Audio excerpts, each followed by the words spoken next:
ना केक, ना कस्टर्ड, ना ही पुडिंग बनाएंगे, बल्कि 3 चीज़ों से बनने वाला बहुत ही सॉफ्ट, रिफ़्रेशिंग, मुंह में घुल जाने वाला डिज़र्ट बना के तैयार करेंगे, जो खाने में बहुत ज़्यादा टेस्टी लगता है। बहुत ही मज़ेदार सी रेसिपी है। तो चलिए चलते हैं इस मज़ेदार से डिज़र्ट की रेसिपी की तरफ।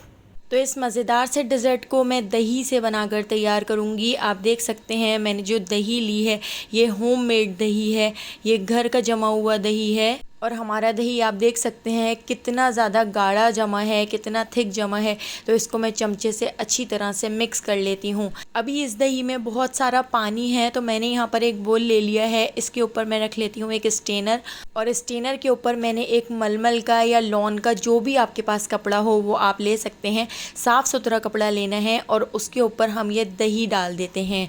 तो इस दही के पानी को हमने निकालना है, इसमें बिल्कुल भी पानी नहीं रहना चाहिए। इसी से हमारा जो डिज़र्ट है वो बहुत ही परफेक्ट बनेगा। तो देखिए कपड़े को मैंने फ़ोल्ड कर दिया है और पानी अभी से निकलना शुरू हो गया है। तो मैं इसके ऊपर एक भारी सा कोई बर्तन रख देती हूँ। इस तरह से मैंने इसके ऊपर हावन दस्ता रख दिया है और इसको मैं 1 घंटे के लिए छोड़ देती हूँ। 1 घंटे में सारा पानी इसका बहुत अच्छी तरह से रिलीज़ हो चुका है। बिल्कुल गाढ़ा गाढ़ा हमें यहाँ पर दही मिल गया है। तो बिल्कुल इसी तरह का हमने दही इस रेसिपी में यूज़ करना है। अब इस दही को मैं इस बाउल के अंदर निकाल लेती हूँ। अगर आपने पतला और पानी वाला दही लिया तो आपकी रेसिपी ख़राब हो सकती है। तो इस तरह से देखिए पानी कितना सारा इसके अंदर से रिलीज़ हुआ है, जबकि हमारा गाढ़ा दही था, इसके बावजूद कितना ज़्यादा पानी निकला है। और हमारे पास यहाँ पर बिल्कुल थिक दही हमें मिल गया है।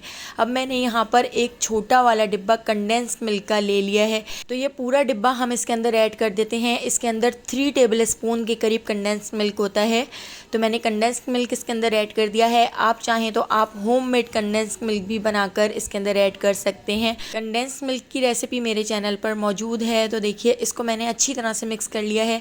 अब मैंने यहाँ पर एक मीडियम साइज़ का मैंगो ले लिया था। मैंगो को छीलकर मैंने इसकी इस तरह से प्यूरी बना ली है। मैंने हैंड ब्लेंडर से इसकी प्यूरी बनाई है। आप ब्लेंडर जग के अंदर डालकर भी इसकी इस तरह से प्यूरी बना सकते हैं। तो मैंगो की प्यूरी को हमने इस तरह से दही के अंदर ऐड कर दिया है और इसको भी हम अच्छी तरह से मिक्स कर लेते हैं। तो इस तरह से तो बहुत अच्छी तरह मिक्स नहीं हो सकेगा, तो एक बार मैं इसको इस तरह से हैंड ब्लेंडर से मिक्स कर लेती हूँ, ताकि सारी चीज़ें बहुत अच्छी तरह से मिक्स हो जाएं। तो इस मिक्सचर को आप ब्लेंडर जग के अंदर डालकर भी इस तरह से मिक्स कर सकते हैं। बिल्कुल स्मूथ सी हमारी यहाँ पर दही बनकर तैयार हो गई है। ये एक बंगाली रेसिपी है, इसको आप भापा डोई भी कह सकते हैं या मिस्ट्री डोई भी कह सकते हैं। तो देखिए इस तरह से मैंने अच्छी तरह से इसको ब्लेंड कर लिया है।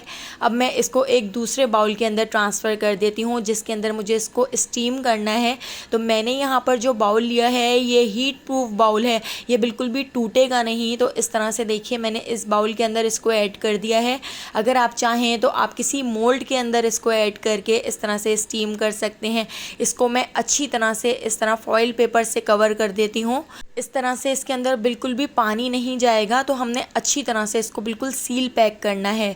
एक पतीली को देखिए मैंने पानी डालकर गर्म करने के लिए रख दिया था। इसके अंदर एक स्टैंड रख दिया था। इस स्टैंड के ऊपर मैंने ये बाउल रख दिया है। इसको कवर करके हमने मीडियम फ्लेम पर, मीडियम से थोड़े से कम फ्लेम पर हम इसको स्टीम कर लेंगे। तो इसको स्टीम होने में 20 मिनट का टाइम लग सकता है। तो देखिए 20 मिनट हो चुके हैं और हमारी यहाँ पर भापा डोई अच्छी तरह से स्टीम हो चुकी है। ये देखिए कितनी ज़्यादा ये ऊपर की तरफ आ चुकी है। 1 घंटे के लिए रूम टेम्परेचर पे आने तक छोड़ दिया था। उसके बाद मैंने इसको 4 घंटे के लिए फ्रिज में रख दिया था। फ्रिज में रखना बहुत ज़रूरी है। उसके बाद ही आप इसको ठंडा करने के बाद डीमोल्ड कीजिएगा। इसके ऊपर मैंने एक इस तरह से चेरी रख दी है। इस तरह से हम इसके ऊपर थोड़ा सा कोकोनट ऐड कर देते हैं। तो यहाँ पे हमारी बहुत ही मज़ेदार, बहुत ही सॉफ्ट, मुंह में घुल जाने वाली भापा डोई बनकर तैयार हो चुकी है। रेसिपी पसंद आई हो तो लाइक, शेयर और सब्सक्राइब करना बिल्कुल भी मत भूलिएगा और बेल आइकॉन के नोटिफिकेशन को ज़रूर ऑन कीजिएगा, क्योंकि डेली मैं आपके लिए बहुत ही मज़ेदार सी रेसिपीज़ लेकर आती हूँ। तो उन सारी रेसिपीज़ का नोटिफिकेशन आपको फ़ौरन मिल सकेगा और आप मेरी सारी वीडियोज़ वॉच कर सकेंगे। तो आने वाली वीडियो तक मुझे दीजिए इजाज़त। अल्लाह हाफ़िज़।